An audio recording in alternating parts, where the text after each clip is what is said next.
Leading our bulletin this evening, the nation marks struggle icon Nelson Mandela's 4th death anniversary today. The occasion, however, has been marred by advocate Busium Mkhwebane's findings that his final send-off had become just another opportunity by some to skim public funds.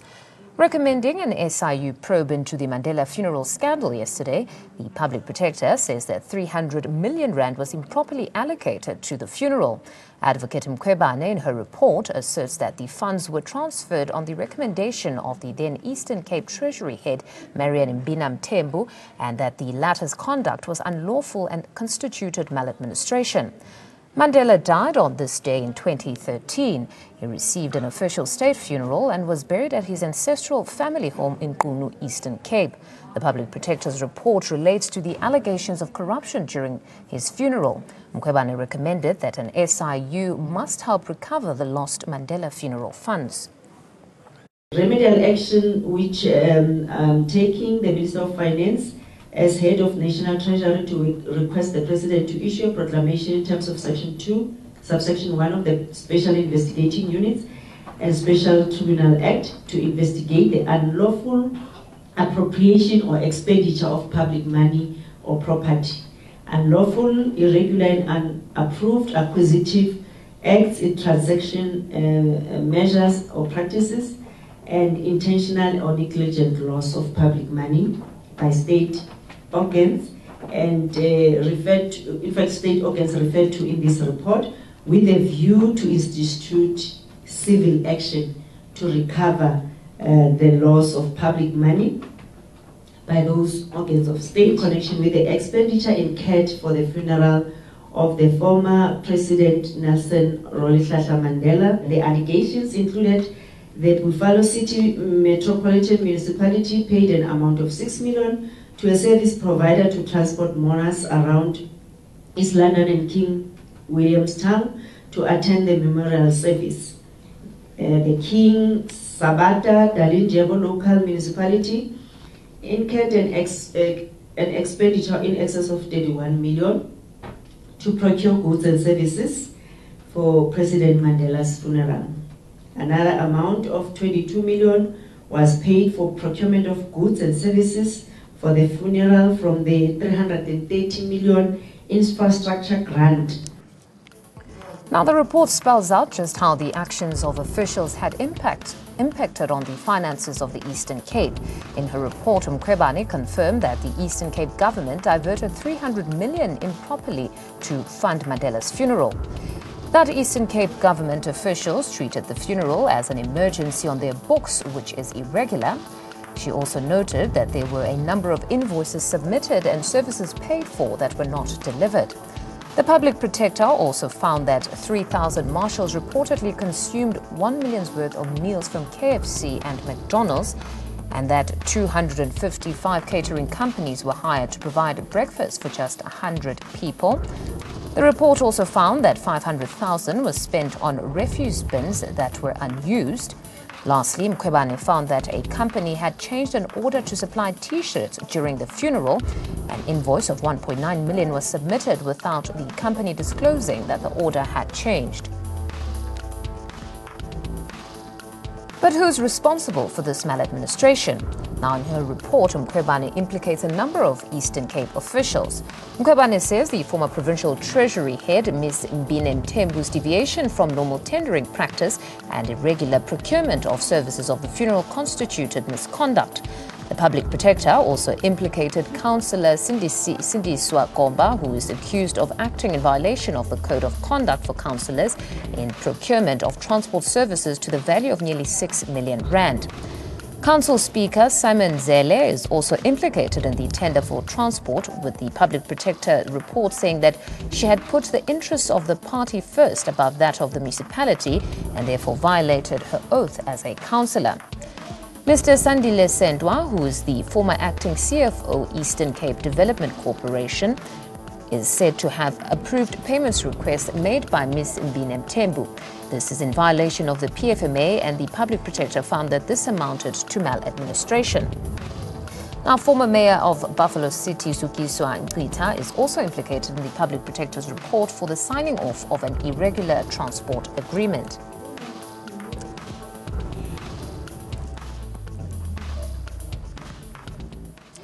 Now, today in studio, we're joined by political analyst Jackie Shandu, as well as group political editor Sfiso Mahlangu. Gentlemen, welcome to the both of you. Good evening.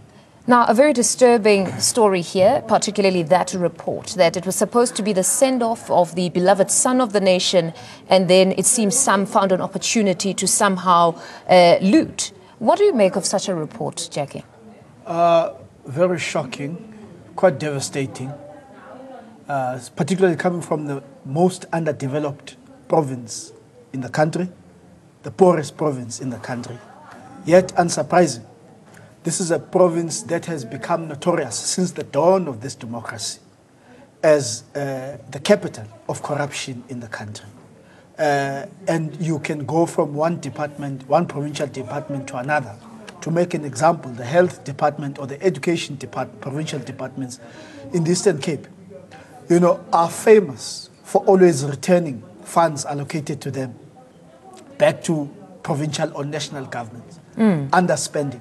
Money is being looted. Yet, we do not see this rolling out of this much needed infrastructure, as I said earlier, in this very underdeveloped province, which is home to so many of heroes and heroines. And those funds were actually meant, or at least they were diverted, they were meant for water and sanitation as well as electricity. Sfiso, your take? I mean, the former president's death was to a certain degree not unexpected. I mean, since 2008 at the very least, this province knew they were going to host the funeral. It was dubbed Project X, and then somehow there's so much chaos. What do you make of that, or was the chaos intentional?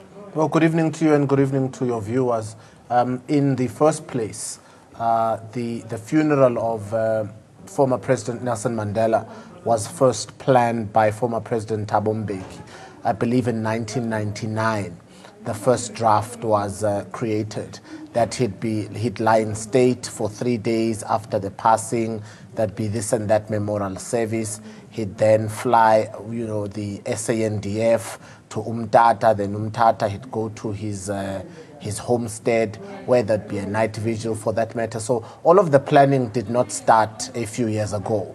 It was always planned, and I think that's when the Eastern Cape government found an opportunity to loot because of the meticulous nature of the funeral.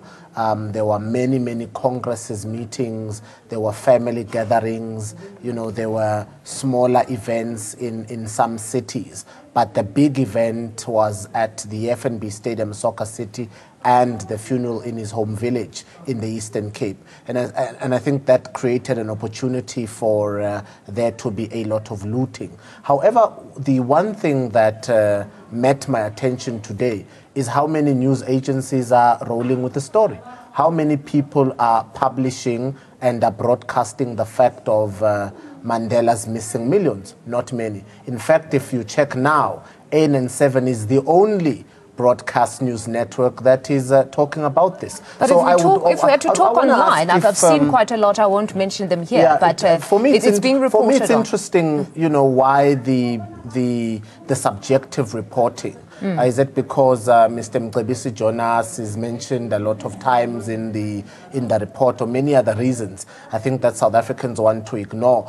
But the reality of the matter is I don't think this has come with the shock it deserves to the nation. This is a big blow, particularly to the government of the Eastern Cape. This is money that could have been utilized elsewhere. But when you find that hundreds of millions have gone into catering, and those people were not even served. Hundreds of millions went into T-shirts and things like that. I think the public protector had the right to act, and we appreciate that she did act. But I think for this part, the sword needs to fall. This report cannot just be a tabled report that is released to the media and then it is left there. I think people must be jailed. There must be further investigations. At some point, justice must be served for this, not only to protect the legacy of former President Nelson Mandela, but to draw a line of accountability. But I'm sure if you in that report, what I found was that she talked about lack of coordination across the board, nationally in government, locally, provincially as well. So here we're seeing that if we're talking about the sword needing to fall, those are mostly Eastern Cape delegates. So if there was no coordination across the board, shouldn't we also hear of perhaps nationally who's going to be held accountable, or you believe we must still confine ourselves to the Eastern Cape? Well, absolutely. If there's a national dialogue and there's a national investigation, it needs to pinpoint who was involved nationally. But I think the report, though it has taken just over 3 years, has done a thorough check on who is guilty at this point. And I've looked at some of the highlights of the report, some of the recommendations, and the report was very, very long. I think what it needs to do now is be handed over to perhaps the SAPS or the Hawks and the NPA to say, how do we take it further? To have a report of a public protector is one thing. To say these people are implicated, this is how much is lost. It is a larger debate to discuss how the state is going to recover those costs. I think that's the more important Let's thing. rope in some of our callers this evening. Now, Brian from Katlehong, good evening to you. Give us your take. Good evening, Fundo and your panel. No, good evening to you. You can go ahead. Yes, this is a worrying revelation that a human being will transcend to this level to actually reduce the icon like Mr. Nelson Mandela to that level. And we know that South Africa, there is a lot of corruption. It's met by corruption, but this one really is very worrisome. Investigation must be conducted. Those are responsible must be charged. If people must go to prison, then they must go to prison. Mandela is a statesman for people to commit a crime in his name. I believe this is very worrisome and this is bad. Really. No, thank you very much. That's Brian from Katlehong. Jackie, just him now talking about the emotional element of it, that somebody has died, again taking us to that element of somebody has died and you find an opportunity somewhere in all of that to make money. What does it say of us as society? Well, look, it's not necessarily about related to the event of Mandela. It's the nature of big events or projects. You go back to the 2010 World Cup, there was a huge corruption scandal linked to it, particularly those of construction companies who were fixing prices. You go to the arms deal, which was also a huge purchase. So whenever there's an anticipation of huge sums of money that are to be spent on what is understood to be a major project nationally or major event, of course, people then sort of position themselves to be able to loot the state coffers as much as they can. But what is really, really disappointing about this is that, as it was shared by the caller, this was supposed to be a process of mourning for the nation, for one of the leading icons of the struggle against apartheid. One would have thought that, even those who are weak when it comes to stealing money would have somewhat been in that mode of saying, we are mourning someone who became the face of the struggle against apartheid. But instead, people saw that as an opportunity to just loot the state coffers. The public protector goes on to even say that there were purchases that were made, services that were paid for that were not rendered. So the money goes out, the service is not delivered, and there's this deviation from the procurement processes. Now, as you mentioned, deviation, actually, perhaps to get a legal perspective from Advocate Nomazocha Memani, who joins us. Welcome, Me. Now, Section 217 of the Constitution clearly outlines how procurement, or at least government procuring services, should be dealt with. So does the PFMA. If there's going to be deviations, you need to apply for that so that you're exempt from the processes to procure. What should have been the process that should have been followed in this emergency? In this instance, what should have been followed, the deviation should have applied for, and then a senior manager should have approved the deviation. And then without the deviation, it's clearly it was a corruption. It was an intention of those who were involved to make money out of the funeral, and which is un-African, because as Africans we respect funerals. The death of somebody is the thing that we respect. So it was, it's clearly it was uncalled for Eastern Cape and also those who were involved. And it is also, it really took time that even the public protector had to find it out, because the province should have dealt with this thing long time ago. Mm-hmm. They should have dealt with this thing long time ago. They should have also reported to the public, because that was it was an international funeral. It was not just a funeral. But Advocate, to what extent do we just hold the Eastern Cape liable? It's a question I've asked these two gentlemen, because again, reading through that report, she was saying there was no coordination across the board, nationally, provincially and locally. But here we're still talking about Eastern Cape having to hang its head in shame, and heads must roll, but we're still confining ourselves to the Eastern Cape. So to what extent must everybody else be apportioned some sort of blame? I think what should have been done by the Eastern Cape in particular, as I've indicated, they should have dealt with the individuals who have been involved. And I think also, the provincial government must be held responsible, because the premier of the province he needs to be held responsible for this, because as a leader in government, he was supposed to have coordinated, to have set up proper structure, and also the ANC for that matter, because Madiba was not only, an icon, yes. And then he was also from the African National Congress. The African National Congress in the Eastern Cape should also be held liable for this, because they should have monitored, and also they should have also coordinated it from their side as an organization to see to it that things are done according to the book. Mm-hmm. Now let's just rope in Helen from Durban. Helen, your comment on our conversation this evening. I'd like to see a ceiling set on the amount that is allocated to state funerals, and one person or a small group of people allocated to oversee the amount that is not exceeded.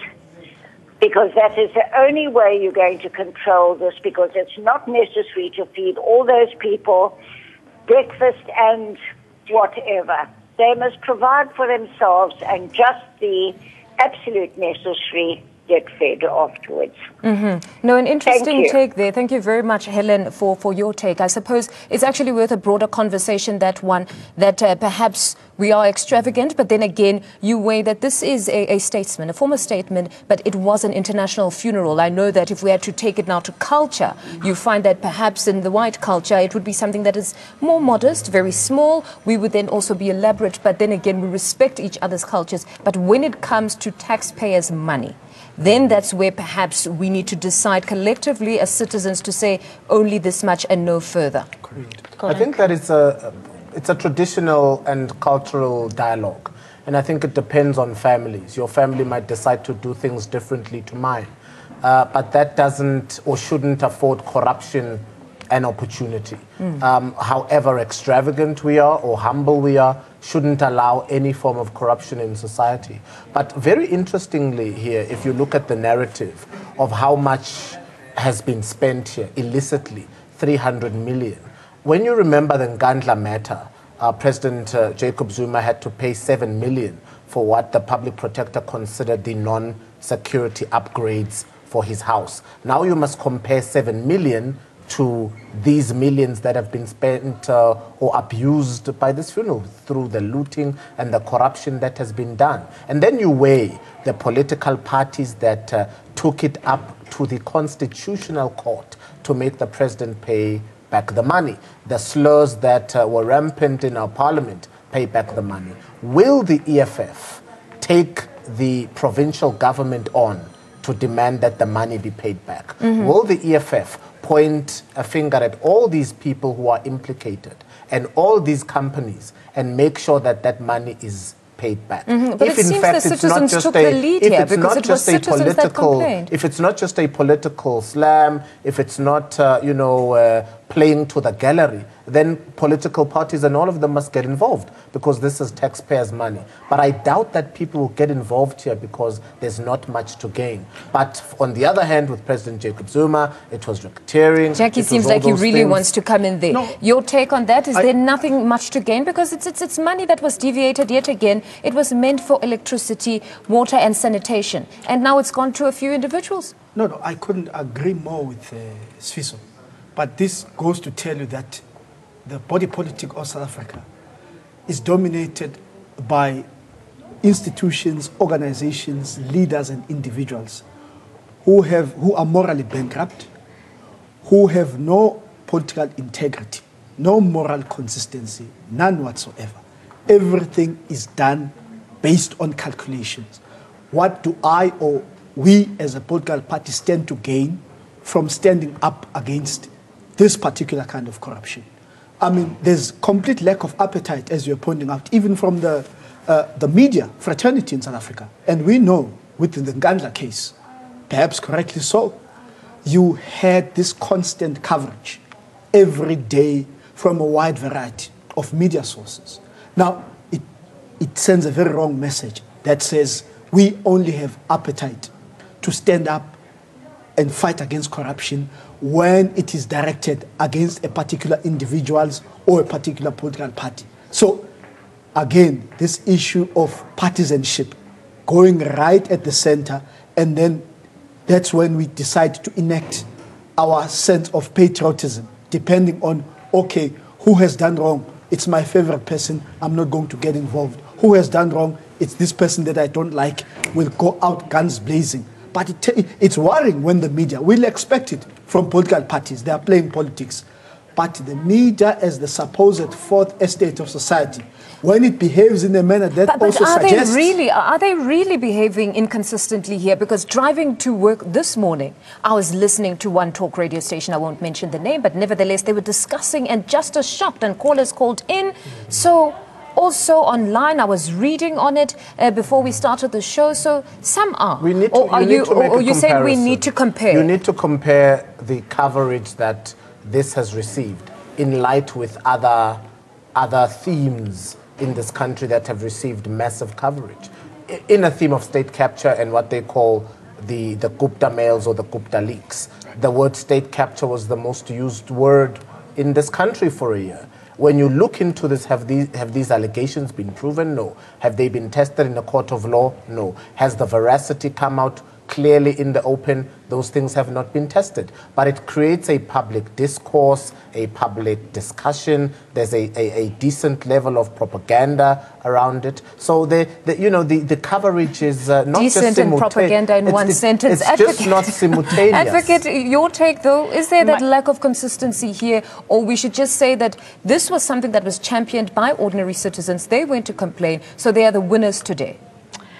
Really, it was not visible that the citizens championed this particular matter. Like I'm just thinking of what they are saying, comparing also on other matters. I wish the citizens would have been covered broadly by the media at this point in time. And of course, the role of the media on this particular matter, I'm not going to necessarily try and lash the media. But then, because it also depends who you are, because, you look at the current public protector, she's always under attack. And even if she does the good work, nobody comes up and say, halala, she's doing the good work. Because what is happening in this country, they are always comparing the current public protector to the previous current public protector. And unfortunately, she is not driven by the liberals and the white supremacy body. That is the unfortunate part. But I think I must commend her. She has done, the wonderful job by exposing this particular matter. It's fine. It's not maybe wide in the media or in the first pages of the media, but at least she's doing the good job. And I think the citizens, the ordinary and particularly the poor people, because this money was supposed to be delivered to the poor of the poorest. You look at Eastern Cape. Eastern Cape is the poorest province. Correct. And Madiba comes from that province. I mean, I'm a Xhosa. I know the Xhosa culture. That's why I said what they have done, you know, it's so un-African. It's unlike the Xhosa culture, because Xhosas, they respect funerals. They respect funerals. They don't even carry out food from the funeral and go and eat at home in terms of Xhosa culture. If you are given food there, you eat it there, you leave it there. So stealing the money, honestly speaking, it's something that is so foreign. I don't know what has happened to our people. I wish to just make this point before we close.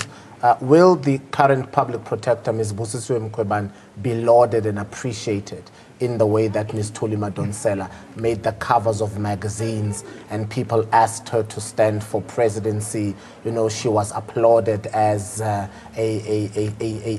icon of democracy, of fairness and righteousness and morality. Will the current public protector see the same light and appreciation? She won't, because South Africans have got a very selective appreciation for cases that they deem fit. It is slurring cases that are very personal, that are directed at leaders whom they hate. And if you attack those certain individuals, you become a hero. But what this woman has done will not be appreciated in this country.